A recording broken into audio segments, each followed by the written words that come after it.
El debate permanente, el único antídoto contra la manipulación de la opinión. La mesa de análisis con Olga Armida Grijalva y Jesús Moreno Durazo.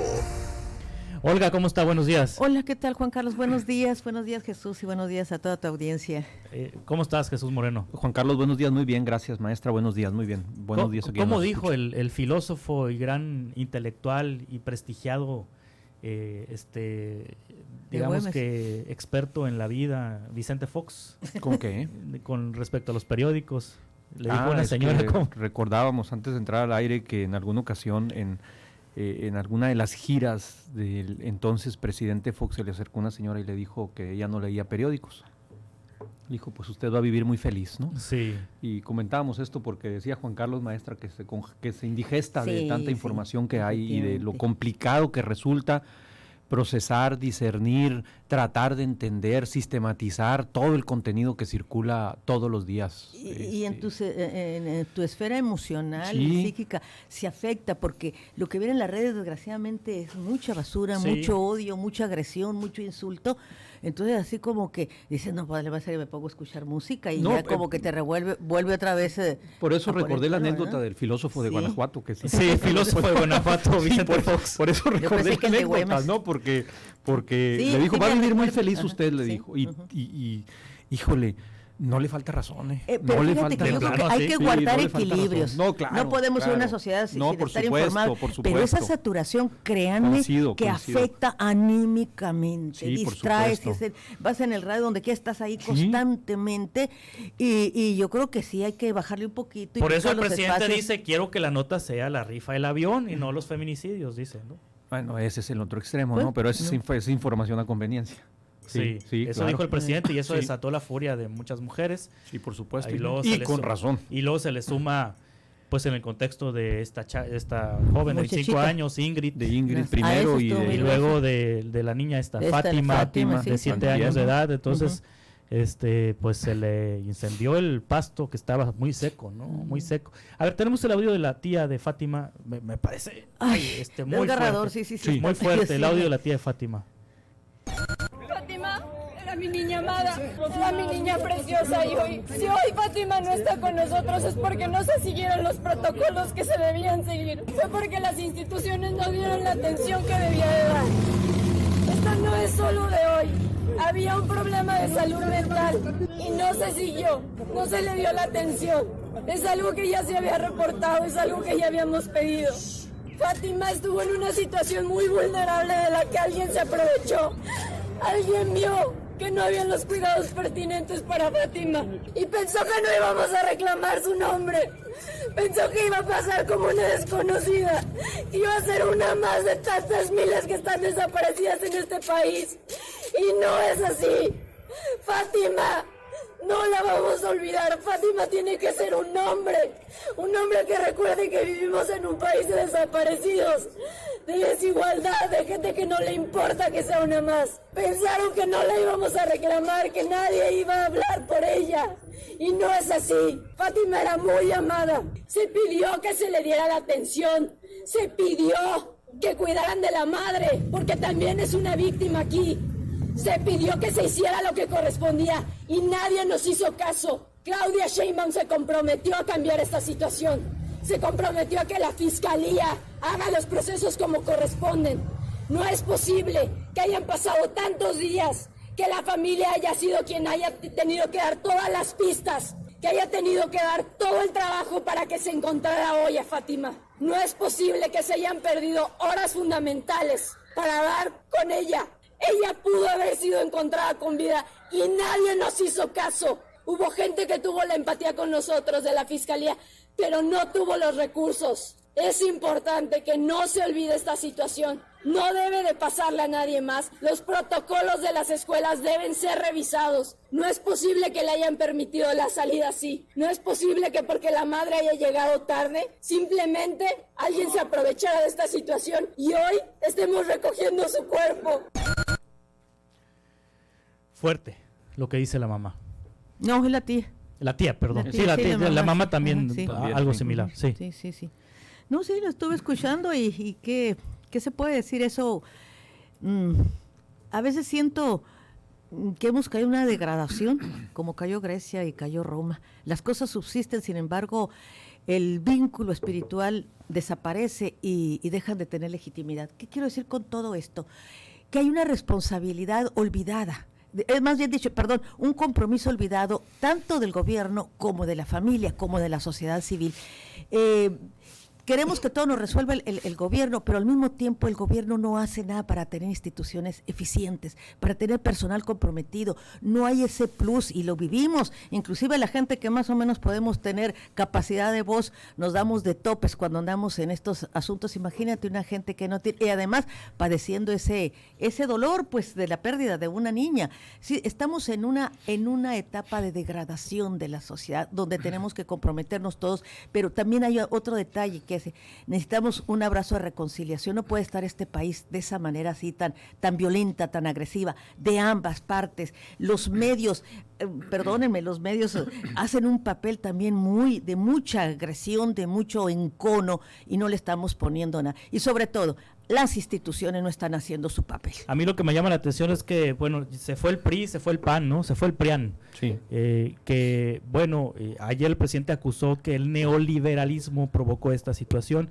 Vamos a ponerlos en la bolsa, digámoslo, entre comillas, de pues el PRIAN insensible, el PRIAN que interesado en el mercado, el PRIAN interesado en otros asuntos, y que este tipo de temas que no son sensibles a este tipo de temas, pero llega la izquierda, llega Morena, o lo que sea Morena, llegan sus funcionarios y cometen las mismas prácticas que el PRI, que el PAN, porque escuchamos ayer a Ernestina Godoy, la fiscal de justicia de la Ciudad de México, y revictimiza a las víctimas, diciendo que pues que la mamá tiene un padecimiento esquizofrenia, ¿no? mental, que el papá tiene demencia senil, que había reporte de violencia, y por qué no hicieron algo, ¿no? Claro. Anterior a la niña, que la mamá llegó tarde, es decir, como que diciendo, por culpa de ellos mataron a la niña. Y todavía... Y eso es como una, o sea, ¿qué no era lo que hacía el PRIAN, o el PRI o el PAN? En la mañana, Juan Carlos, mientras veía la mañanera, la seguía ahora por Milenio, y en el cuadro del monitor veía un poco el cuadro del país. Por un lado, las cámaras de la televisión transmitiendo todas las protestas afuera de Palacio Nacional en un recuadro, y por otro lado, el presidente con una serie otra vez de lugares comunes y de frases hechas, tratando de echarle la culpa al PRIAN. Yo no tengo la menor duda de que el problema es añejo y que trasciende por mucho en este momento a la Cuarta Transformación, que no se hizo el trabajo, que hubo corrupción, etcétera, etcétera, todo lo que quieras. Sin embargo, ya estuvo suave, pues, ya basta, ya es más de un año y no se ve ni estrategia, ni sensibilidad, ni capacidad del gobierno federal para atender un problema concreto que lo está rebasando. Y tampoco los gobiernos locales, tampoco los gobiernos locales. Sí. Entonces, yo no sé cuándo van a entrarle de veras a ese tema, a la resolución de fondo a ese problema. Sí. Es que hay un problema que tenemos que tener presente. Es un proceso de desconstrucción, ¿sí? Y un proceso de construcción al mismo tiempo. Es bastante difícil hacerlo. En un año no se pueden cambiar, porque hay un detalle, mira, de lo que he estado trabajando últimamente. A mediados de los 80, los conocedores y los teóricos ubican la hegemonía del libre mercado, y donde hay una desaparición de las humanidades y de las artes. Todo eso permea. Yo estoy dentro de la universidad, estoy dentro de la docencia. No se pueden cambiar de la noche a la mañana, no puedes cambiar mentalidades, no puedes cambiar un sistema de creencia, y sobre todo culturalmente arraigado, que se gestó de tiempo atrás, y no solamente en el periodo del PRI y del PAN, venía arrastrando, porque esto es añejo nuestro sistema de creencias, está muy arraigado, no porque tengamos el ADN, sino la gestación que surgió como nación, como Estado, como sociedad. Y ¿Es el valemadrismo arraigado? Mira, en este caso de Fátima, y lo digo no, es el deshumanismo, y mira, si los ponemos a ver este apunto, el deshumanismo y inclusive el desprecio a las artes. Hubo una cadena de omisiones, maestra. Sí, estuve viendo inclusive la declaración de la Fiscalía de Tláhuac se negaron a abrir inmediatamente una carpeta de investigación por desaparición a pesar de la denuncia de los familiares. Las autoridades escolares dejaron a la niña en la calle, sin esperar a que algún familiar se presentara a recogerla en el colegio. Las autoridades capitalinas de 2015 en el sistema DIF tenían reportes de que la menor vivía en un entorno de violencia familiar con padres enfermos y no atendieron los reclamos. La Fiscalía de Tláhuac aguardó 72 horas para iniciar la investigación. Y bueno, en fin, Juan Carlos, hay una cadena de negligencias. Negligencia y portamadrismo que viene y sigue. Esto no se va a erradicar de la noche a la mañana porque es un problema de conciencia, es un problema de compromiso social que no lo tenemos. Ese es el punto. Mira, y hay algo bien importante, lo estamos viendo aquí. El asunto, y yo estaba hablando de cuándo empezó esta descomposición. No estábamos hablando de que estuviéramos excelentemente bien, y no decir los gobiernos en el neoliberalismo, gobiernos del PRI y del PAN echaron a perder todo. Es el paradigma que surge no solamente en México, a nivel mundial. Esa hegemonía del mercado libre vino a destruir lo mejor, porque yo no hablo de buenos y de malos, sino que está presente estos dos, pero ¿en qué medida la sociedad civil colabora y el gobierno para lograr lo mejor? Y te pongo el ejemplo. Los planes de estudio de las escuelas, se mutiló el humanismo, se mutiló las ciencias sociales. Entonces, del 80 o para acá, ¿qué es lo que se ha dado? ¿En qué se ha convertido esta sociedad? Esta sociedad se ha convertido en mercado, nos hemos cosificado. Pues sí, aquí en Sonora vimos cuando los niños los pusieron en el escaparate de venta como vil mercancía. ¿Qué podemos esperar? ¿Y tú crees que ese proceso de construcción de un nuevo ciudadano comprometido con la sociedad, comprometido con el humanismo, comprometido con las ciencias sociales, comprometido con las artes, sencillamente ve los narcocorridos, ve la música que se expresa en la televisión, en las radios? ¿Tú crees que ahorita estábamos hablando que afecta anímicamente? Por supuesto que afecta.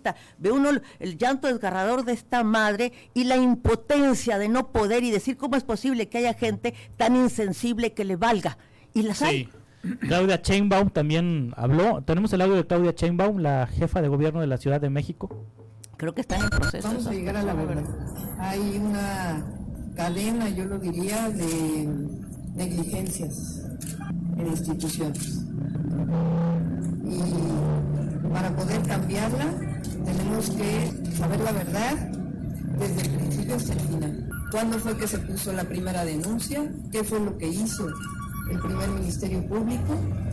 El segundo, el tercero, cómo actuaron todas las instituciones, particularmente las distintas áreas de la Fiscalía General de Justicia de la Ciudad de México, la propia policía de la ciudad, desde el momento en que ocurre hasta el momento en que se encuentra el cuerpo de Fátima.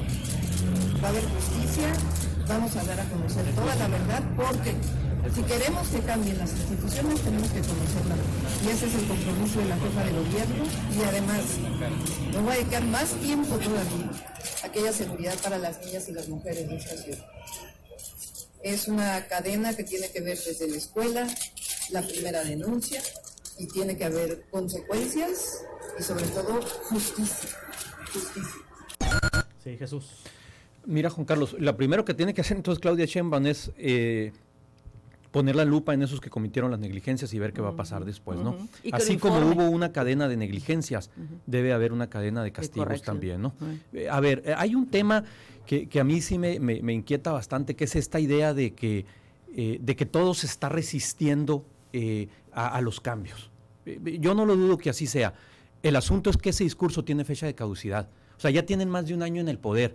Y el asunto de atender el feminicidio debe de ser un asunto frontal, independientemente de que se estén moviendo otras estructuras, pues. O sea, a mí me resulta un tanto cuanto cómodo estar siempre culpando al pasado inmediato, metiendo todos, ¿no? Todos lo hacen, todos ¿no? lo hacen, pero se supone que estás ante un gobierno progresista y de izquierda, que es diferente. Es a lo que yo me refería. Que es diferente. Es a lo que yo me refería. Cuidado con eso. Yo esperaría de un gobierno progresista y de izquierda, exactamente, pues, no una respuesta como la de la fiscal de la Ciudad de México. Así es. O yo me esperaría una o respuesta... del propio presidente, Juan Carlos, o del propio presidente, con ese discurso facilón, molesto, cuando una periodista activista del sur del país lo cuestiona, sale con una sarta de babosadas que luego su propagandista Jesús Ramírez la pone en un flyer con un supuesto decálogo que de las 10 ideas no haces una, y pues ya sabemos que es historia y cómo les fue, ¿no? Presidente, hoy le preguntaron precisamente de esto. Les enviaría un mensaje a las mujeres que están afuera y sobre todo cuando ellas piden que se pueda reunir con grupos de mujeres que puedan hablarle para sensibilizar sobre este tema. ¿Qué es lo que usted diría? Los está atendiendo Claudia, y aquí está también atendiendo este caso la secretaria de Gobernación, Olga Sánchez Cordero. Y todo nuestro respeto y garantías para manifestarse. La única recomendación, también respetuosa, que no se vaya a malinterpretar, es que sean manifestaciones pacíficas. Es que ante feminicidios, presidente, no podría haber manifestaciones pacíficas cuando sigue habiendo mujeres asesinadas. Es que sí. Yo entiendo que son cuestiones muy graves. Nosotros enfrentamos un régimen que desaparecía a personas, un régimen que desgració a muchos y nunca rompimos un vidrio. O sea, es posible protestar sin violencia. La no violencia es una opción. ¿Cómo manifestar el dolor que están viendo ante el asesinato en esas características? Yo lo entiendo muy bien, lo entiendo, pero creo que no se puede enfrentar la violencia con la violencia. A ver, ¿qué opinan? No, en ese sentido sí, el presidente tiene razón. El problema es que la indolencia del Estado es tal que parecería, y en esos términos lo pongo, que está orillando a que las manifestaciones evidentemente suban los decibeles de manera considerable. Es una palabra clave y muy importante, ¿sí? La indiferencia del Estado. Del Estado. Sí, eso claro, viene, la indolencia. Porque el Estado es un ente amplio, completo. No, pero ahí están las instituciones. Sí, vamos a partir desde el tejido jurídico, la telaraña jurídica. No tienen ustedes ideas de cómo, de cómo está distorsionado, cómo está mal interpretado. Inclusive también los operadores de ese sistema, mira, por decirte algo, diseñar un tejido jurídico que vaya acorde a eliminar esto, no existe, no está. Quien opera esto tampoco tienen esa conciencia. Tenemos el Poder Judicial, tenemos el Poder Legislativo, tenemos el Poder Ejecutivo, tenemos todo el aparato de la administración pública que no está adentrada a eso. Por eso me pareció excelente la palabra que abarca Jesús de Estado, abarca el todo y abarca también nosotros. ¿Qué estamos haciendo nosotros? Entonces, y repito, y otra palabra que dijiste es fecha de caducidad. Jesús, créeme que ni en el sexenio se va a terminar esta casa de caducidad. Es que este es un proceso muy largo. Vean la historia, remítanse a la historia, ¿sí? Y por otro lado también, no solamente son las resistencias nacionales, está también el interés internacional, que eso es meternos a otro broncota, porque no todo esto nos viene de a gratis. Se requiere un país con inestabilidad, con violencia, para así el capital financiero volver a tomar las riendas de este país. No es México, ha sido toda Latinoamérica. Al imperio no le conviene que Latinoamérica vaya progresando. Cuando ve un país que progresa, le mete la zancadilla, como vulgarmente decimos aquí en Sonora. Pero váyanse a otras historias, váyanse a las historias europeas y vean que es ese mismo proceso que estamos viviendo aquí, y tenemos que resistir y vamos a dar un paso para adelante, quizá otros para atrás, y seguir abonando. Pero hay otro detalle también bien importante: las reglas que impuso el mercado, y no estoy diciendo con esto que el mercado hay que desaparecerlo, es una realidad, pero hay que entenderlo como una realidad y saber hasta dónde el mercado va a impactar nuestras vidas y hasta dónde nos vamos a dejar ir por el canto del mercado. Muy bien, pues ya. Ay, se acabó el tiempo. Se nos acabó el tiempo. ¿Querías decir algo, no, Jesús? Pues no, nada más, lamentablemente ya no nos alcanzó el tiempo, pero la maestra citaba al principio el papel de los medios, Juan Carlos. Ayer hablábamos precisamente de ese tema. Me parece de especial relevancia y fundamental el papel que están jugando los medios en este momento. de crisis de inseguridad que tiene el país. Muy bien, muchas gracias. Comentamos después. Gracias. Olga Armida Grijalva, Jesús Moreno Durazo. Al contrario. Reporte 100.